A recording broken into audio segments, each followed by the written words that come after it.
Blobbity blobbity blue. Dobbity dobbity sue. Okay, let's go, ladies and gentlemen. I would love to introduce you to the subject, but it's just that I don't care. He doesn't care. Nobody cares. Get over it, King Comedy. Welcome to my channel. I'm your local space demon Pinksy, and I just want to tell you that Kevin Hart does not care. I am so blazed right now, dude. I had to get this blazed in order to say this because, oh my God, you human beings have no idea how difficult it is to exist in a world where you love the fun of jokes and you live inside of the world of jokes. This is the world that you live in, and you can see, if you're looking through the reflections, you can see what I'm seeing. Pookie, you promised you wouldn't hurt them. Not here, Kitten Whiskers. Danny will discuss it later.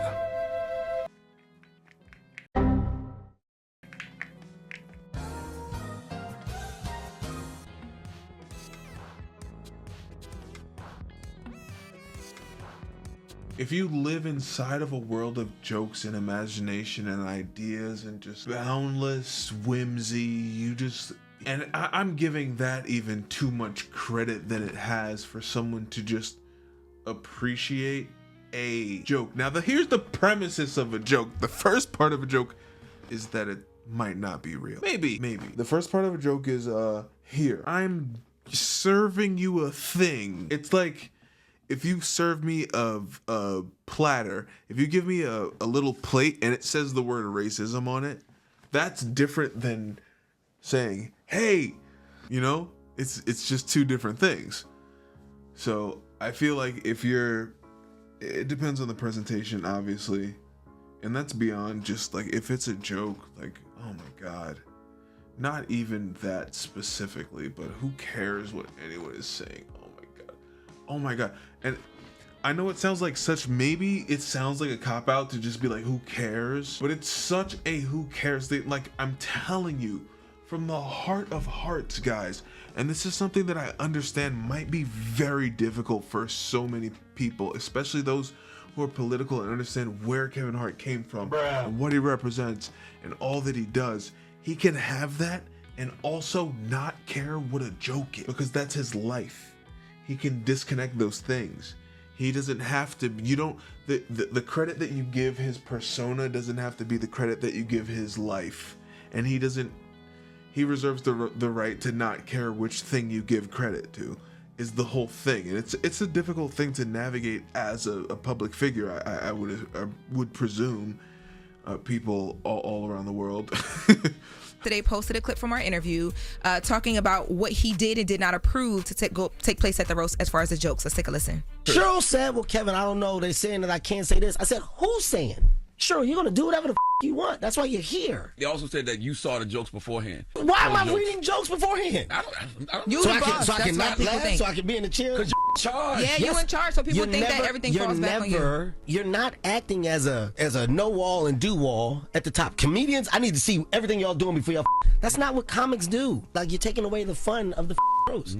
To my point that I'm making to you, guys, you guys are like so hooked on just the emotion of it all, but what you're not recognizing is that he articulated something that you're not seeing beyond what just looks like him being defensive because of the way that his body language is. And it might be defensiveness, but it is also the simple fact that he is saying everyone there is on the same page. People who write and do jokes think on a completely different level. Other people who live in the comedy world sit in places and rooms where just the worst of things that you would hear would come out of someone's mouth. But we're not thinking about what the implication is. It's not a political thing. It's not a this thing or that thing. It's just about the joke and what the joke does. Is it a funny joke or is it not a funny joke? He was not up there shocked and appalled like the rest of society was in the black community, I guess. And I guess the other half of the black community that understands what jokes are and just love jokes, and we love all of that whole community and our community and all. Like, come on, we're all the same. I'm just trying to get more of our other pieces of community onto the same page, that Kevin Hart doesn't owe it to himself to hug a narrative and only allow people to have a voice if they're hugging that narrative. I mean, the outrage at him is reflective of, just society overall and how politics has just overrun so many things. But there's one thing that we won't allow it to, and that's comedy, and he won't allow it to. You can see clearly he will not allow it to. We will not allow it to. There's a side of comedy that I feel like it's kind of roasting, and it's coming back out, and I guess to the public world it could look similar to, the Rogan sphere, just kind of roasting and becoming more popular and giving more people, whatever platforms that, I don't know, shouldn't have it, whatever. But what I think is that there's more of, if free speech wasn't a huge part of comedy, we wouldn't have comedy. We wouldn't have it at its basis.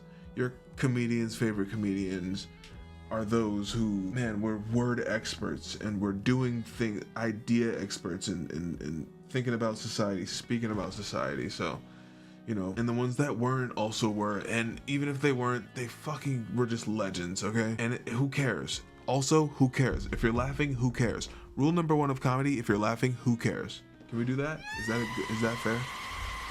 By saying that people no longer care about the truth. And we are living in crazy times. Truth no longer matters, and it's pretty funny. Nobody does research. Everyone just assumes and runs with the narrative of clickbait. Even when the proof is right in front of your face, most will forever choose the lazy road of assumption. Even when I clearly say that comics are comics and comics operate on their own, nobody controls a comedian. Comedians do what they want and how they want. It's simple. The rules of being a comedian are understood by all comedians. And there was a lot of conversation when he came up here after the Breakfast Club about what jokes were cut out. Like, people are saying, hey, well, you were able to not do a Trump joke that was supposed to be set up for Tony Hinchcliffe. Where'd they get that from? Right. Well, I think people are confusing it because Madison Sinclair, who was one of the writers, and even one of Pete Davidson's writers came out about the jokes that didn't make it into the roast. But from what I read and understood, these were jokes that were there that were propositioned, but just said no, didn't make it. People are making it seem. Guys, it speaks for itself. Like, he said what it was. Like, it really is. Like, there's no other way around it. He actually embodied it in a way that I thought that maybe I would come here and try to listen to what he said and re-articulate it to people who might not have understood what he was getting at, or where he's coming from, or what, as a comedian or as a person who focuses on words or focuses on funny and doesn't, focus every bit of their life on like what a social narrative means, or whether or not you support this or that, or even whether you can be friends or colleagues with people who support one thing or another, which I believe that you can, and it's all, human beings are human beings. And yes, I understand that there are different levels of support that you would give to certain ideas and all this. Like, it's not beyond me that you can always think deeper into it, but when you sit at the point of recognizing that so many other people are not thinking nearly as deeply as you might think that they are, and a lot of where people come from is beyond what they even felt their choice was to think about. And I know that sounds ridiculous, but people are people, dude. Just like, be friends with everybody. Everybody wants everybody wants. It's not that hard though. Like, honestly, who cares? The answer is who cares. Seemed like they were cut from somewhere. Yeah, but you can tell that. Like, certain people will go up to the prompter and they'll be looking and they'll be like, I don't want to say that. I don't want to say that. I don't want to say that. And then some people are using the prompter. Some people aren't. Yeah. Some people are doing both. Yep. Like, if you go look at, somebody like Cheryl Underwood said, you can see she was doing both. She even told you when she wasn't doing both. So the jokes weren't cut out of the special. This comedians just decided not to do those jokes. Correct. That's how I understood it. I don't know. Okay. No, you're right. Yeah. And if you go actually read the jokes that were cut out, they were very light compared to what actually was in the roast. And Tony Hinchcliffe is like, Kevin's like. But who also, come on, who has what to say about Tony he didn't say anything out of character. I'm not saying he didn't say anything wild. That's what he does. That's what he says. These are the things that he says. He said the things that he says more here in a different space.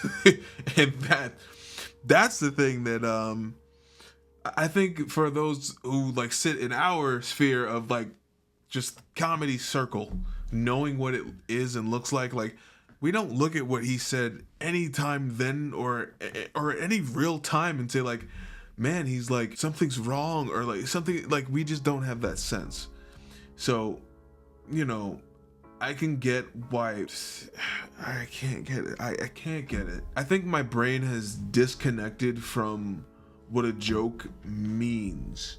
Do you get what I'm saying? Like, outside of what the joke presents, if the joke is a thing about society, if that is the joke, I love that joke too. Also, I love if a joke doesn't try to convince me of a thing or show that something is better than another. That is all. But if it's a society joke, if you can make fun of all parts of society, I am for that. That's just my pocket. But, you know, that's why I don't take offense to people that say these kinds of things, because to me, it comes off as maybe a manuscript of a person who wrote a joke in a book who was necessarily racist or decided to tap into this necessarily racist persona, or none of that stuff, and a person who connected words with society things and said this might be funny to say. And put it. But let's listen to what Tony said. Roast of Kevin Hart was something else, huh? It's the first time I've been called a Nazi multiple times in just a few hours. Guess the guy... Definitely not the first time. That pulls names out of a bucket, giving everybody an opportunity, is a Nazi. Isn't that something? And the writers I used to work with, there's a few great writers in that writer's room, and the rest of them are just living in a bubble of mental illness, and it's very exciting. And I got called a Nazi, gay, a racist over and over again. I'm none of those three things, a little fun fact. But they are fat, ugly, black, and Jewish. Everything I said was real about them, just a reminder. Now, why is he equating being black and Jewish with being a... The fact that this question is beginning to be asked is the travesty to comedy that I'm saying. Is like, that's the whole thing. He didn't sit down and decide to do some research and write down what he feels about this thing or that thing, or he didn't even step outside of that and just naturally write what he decided to think about, or write down what he thought about, or like he crafted a joke. It had content in it that you might not like, and it makes you feel not good, and that's a piece of the sauce, baby, right? And so he completes the joke with something that, one, has a bit of the sauce and a bit of the twist. Now, I would say, if you look at today's Rogan Sphere comedians, you have, I don't know, a number of people where those types of jokes and those kinds of directions in comedy are not going way too far. And the people that are kind of taken off are kind of the people that can veer away from that, actually. So, I mean, I don't know. It's just an interesting thing. I don't have a problem with any kind of jokes or, you know, just whatever. But, like, I do have a problem with, like, trying to decide which jokes... and racist. Being black and Jewish are not negative. So, I don't understand why people don't have more smoke for Tony Hinchcliffe. Like... Kevin is right when he said he didn't tell the joke, and y'all are mad that Kevin... The reason why no one has smoke for Tony Hinchcliffe is because Tony Hinchcliffe is smoke. They're not gonna swing for a miss. They don't have a target over there.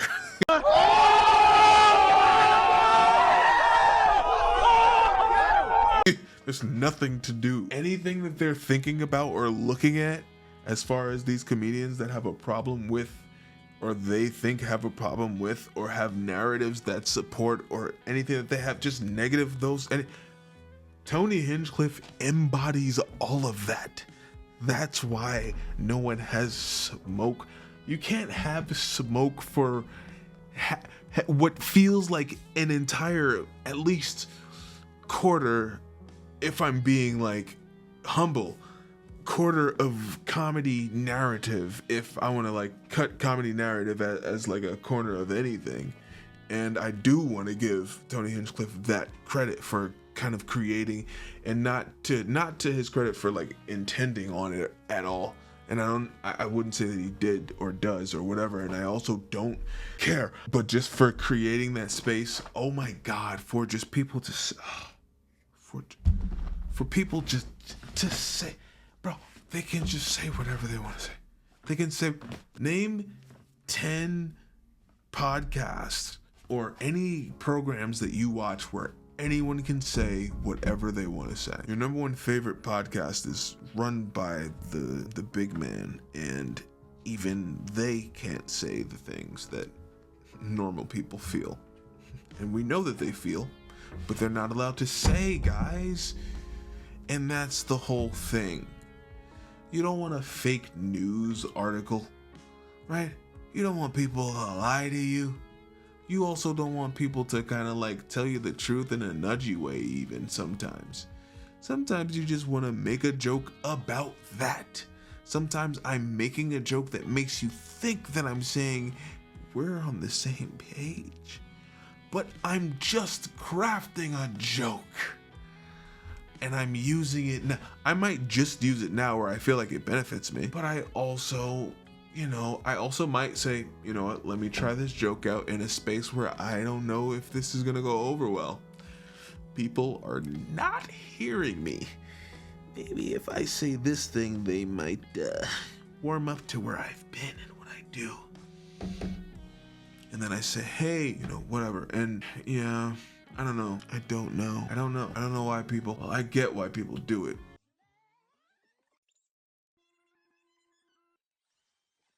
It's because people are hurt, and I'm not taking that away from anyone who's hurt by jokes. I'm not the kind of person who says, oh, if you know, facts don't care about your feelings is also true, but I care about your feelings, and I do not want to hurt anyone. But I also will make jokes about everyone, because I feel like if I were cut out of jokes because of my isms, boy oh boy would I be upset about that. I think I'm gonna go now. This is when autism gets into your soul and you can't do anything but be Mitch Hedberg for the next 15 seconds. What is a head of lettuce on a head of lettuce? Sorry, guys.